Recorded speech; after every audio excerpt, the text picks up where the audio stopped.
In 1903, a man named John D. Rockefeller did something that would define wealth for the next 120 years. He didn't invent a product. He didn't build a factory. He created a structure, and that structure became the infinite loop of wealth creation. Rockefeller owned the oil wells. He owned the pipelines. He owned the refineries. He owned the railroads that moved the oil. He owned the banks that financed everything. Every dollar that entered the system stayed in the system. Every transaction paid him twice, 3 times, forever. This was the loop, the architecture of perpetual wealth, not creating value once, capturing value at every stage, forever. When the government broke up Standard Oil, they thought they had stopped him. They created 34 separate companies. Rockefeller owned shares in all of them. The breakup made him the richest man in history. The loop didn't break, it multiplied. But Rockefeller did something even more important than the loop. He built the infrastructure for the next loop, and the next, and the next.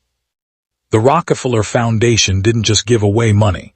It shaped medicine, education, public health, foreign policy. It created the template for how wealth buys influence, how influence creates more wealth, how the loop becomes invisible, permanent, self-sustaining. This is the second layer of the loop. Wealth creates institutions. Institutions shape rules. Rules protect wealth. The loop becomes the system itself. Rockefeller died in 1937, but the loop continued. His descendants still control billions. The foundations still shape policy. The structure he built outlasted the man. This is the infinite part. The loop doesn't need you. It needs the structure. Now watch the loop jump industries, jump generations, jump technologies. In 1975, 2 men named Bill Gates and Paul Allen saw the loop. Computers were hardware.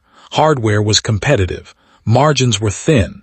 But software could be copied infinitely. Zero marginal cost, the ultimate loop. Microsoft didn't build computers. They built the platform that ran the computers. Every computer sold, Microsoft won. Every copy made, Microsoft won again. The loop was perfect.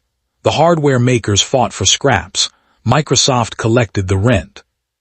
But Gates learned from Rockefeller. The loop wasn't enough. You needed the infrastructure around the loop. The Gates Foundation shapes global health policy, vaccine distribution, agricultural development, education standards. The loop creates wealth. Philanthropy shapes the rules. The rules protect the loop. The infinite cycle continues. Now 2024. The loop has evolved again. The technology has changed. The structure remains. Amazon doesn't sell products. They own the platform that sells products. They own the cloud that runs the internet. They own the logistics that move everything. Every transaction they win. Every business that uses them they win again. The loop is complete. But Bezos learned from Rockefeller, from Gates.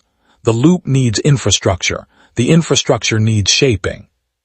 The infinite loop of wealth creation isn't about making money. It's about building the structure that makes money inevitable.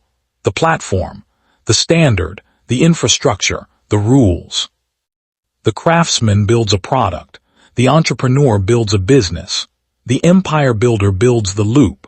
The structure that captures value at every stage. That shapes the rules that protect the capture. That outlasts the builder. Rockefeller built the loop in oil. Gates built it in software. Bezos built it in everything. Each learned from the last. Each added a layer. Each made the loop more invisible, more permanent, more powerful. The infinite loop doesn't care about you. It cares about the structure. Build the structure and the loop runs forever, without you, despite you, beyond you. This is the final lesson. The wealthiest don't own things. They own the structure that owns things. They don't compete. They define the competition. They don't create value. They capture the value that others create. The infinite loop of wealth creation continues. In every industry, in every generation, in every technology, waiting for the next builder of structure, the next architect of the loop. The question isn't whether you can build something valuable. The question is whether you can build the structure that captures value forever, the infinite loop, the architecture of perpetual wealth. The infinite loop of wealth creation continues.